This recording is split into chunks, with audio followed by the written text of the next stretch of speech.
Hello and welcome to this video. During this session, we will look at domestic violence and young people.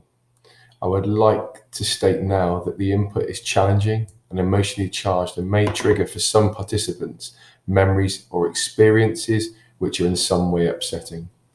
Please consider your own welfare in viewing this video and seek help if you need to. So, owing to its prevalence, domestic violence, I would like to spend a little bit more time talking about this subject so that we can give you some in-depth information around why it's so important we identify this form of abuse and safeguard our children.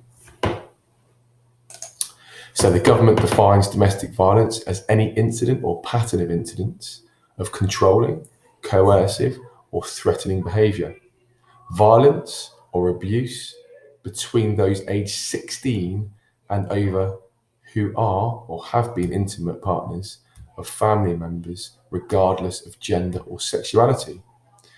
This form of abuse can encompass, but is certainly in no way limited to, the following types: emotional abuse, financial abuse, psychological abuse, sexual abuse, and physical abuse. Let's look at a couple of descriptions around controlling and coercive behaviour.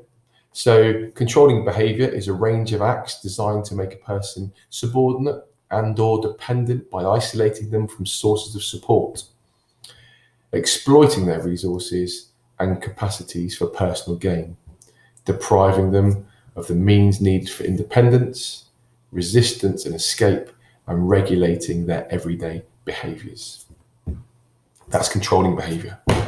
Coercive behaviour is an act or pattern of acts, assaults, threats, humiliation and intimidation, or other abuse that is used to harm, punish, or frighten the victim. At the end of this video, there will be a slide on the power and control wheel, which demonstrates how these issues, coercive behaviour and controlling behaviour, are at the core of abusive behaviours, and to really illustrate and describe the different dimensions of abuse. So, what are the links between domestic abuse and child abuse? Witnessing and experiencing violence to their mother has an abusive and detrimental impact on a child or young person. The perpetrator may directly physically or sexually abuse the children in addition to their partner. Perpetrators may abuse the child as part of their abuse of the partner. Perpetrators create an environment of coercion and fear, which may have a profound impact on a child or young person's experience, engagement with the world and their development. Living with domestic abuse is always harmful to children, and it's rightly seen as a form of child maltreatment in its own right. Sorts of things our learners who come to us may experience, and this is not an exhaustive list. They may overhear violent incidents, arguments. The victim and child may be degraded and belittled. They may be exposed to substance misuse, drugs and alcohol. They may witness destruction of property or belongings. They may witness family members being hurt, abuse of siblings or abuse of family pets. Forced participation in the abuse and degradation of another family member. They may be made to watch another family member being physically or sexually assaulted or raped. Seeing other family members with injuries, or maybe being deprived of family and social contacts to prevent these children and young people from disclosing or seeking help. So, I said earlier that it's prevalent, so let's prove that. What are the stats surrounding domestic violence and abuse? So each year, around 2.2 million people suffer from some form of domestic abuse. 1.3 million women, 600,000 men. In the UK, there is a call to the police for a domestic violence-related incident every single minute. On average, high-risk victims live with domestic abuse for 2.6 years before getting help. 2.6 years. Approximately 54% of all UK rapes are committed by a woman's former partner or current partner. 85% of domestic violence shelters indicated that women coming into their facilities also witnessed abuse of their family pets. 85%. On average, 30 men a year are murdered by their current or former partner. 2 women are killed each week by their current or former partner in England and Wales. 62% of children living with domestic abuse are directly harmed by the perpetrator of the abuse. Nearly 75% of children who have a child protection plan live in households where domestic abuse happens.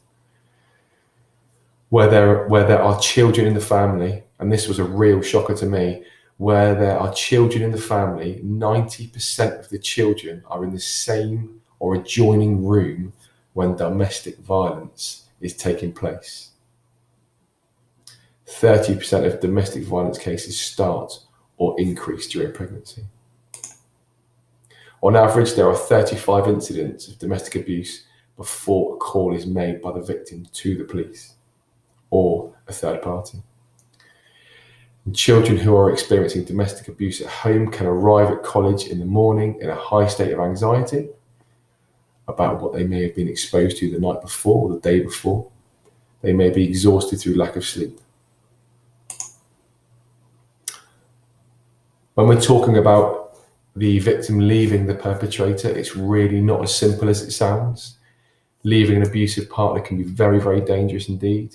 Women are actually at the greatest risk of homicide at the point of separation or after leaving a violent partner. That's something to really bear in mind. And it may take them several attempts at leaving. We must be consistent and support them through those processes. Lastly, please understand that a child exposed to domestic abuse will have their most basic physiological needs compromised. If you are worried that a child is being exposed to domestic abuse, please contact the safeguarding team or the multi-agency safeguarding hub or the MASH urgently. The contact details for both of those services are at the end. So I want to summarize some key points from this video. Firstly, domestic violence is always harmful to children. Domestic abuse should not be seen solely in terms of violence and violent incidents, but we must also consider coercive control and the impacts of living in an environment where coercion and control is prevalent for these children and young people that we work with. We should not rely on victims of domestic abuse to act for their own or child's protection. In some cases, parents don't act to protect their children because they're in fear for their own safety. Controlling behaviour may continue to pose risks to mothers or other victims and children even following separation, which actually is when the risk of serious harm and homicide rises. So thank you for watching this video. I hope you found some information useful. If you want to discuss anything within this video further, please contact me within the safeguarding team.